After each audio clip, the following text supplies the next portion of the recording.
बिस्मिल्लाहिर्रहमानिर्रहीम। अस्सलाम वालेकुम नाज़रीन, आप देख रहे हैं गुजरात न्यूज़। खबर शामिल करने से पहले गुजारिश है कि हमारे चैनल को सब्सक्राइब कर लें और वीडियो को लाइक करें ताकि हर नई आने वाली खबर बर वक्त आप तक पहुंच सके। नाज़रीन, ज़िला गुजरात के इलाका दौलत नगर के नवाही गांव कीरावाला शुमाली में कत्ल का एक अफसोसनाक वाक़या पेश आया, जिसके नतीजे में सजाद गुज्जर नामी शख्स मौका पर ही जान की बाजी हार गया।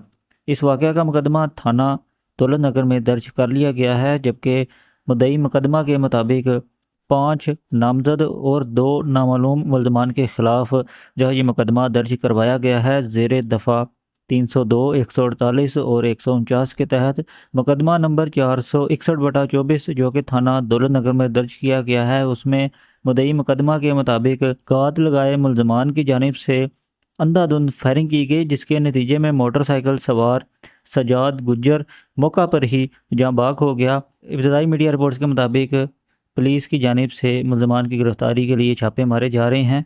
जैसे इस केस के मतलब कोई मज़ीद अपडेट्स मिलती हैं वो भी जल्द आपके साथ शेयर करेंगे। अगली वीडियो तक के लिए दीजिए इजाज़त। अल्लाह हाफ़िज़।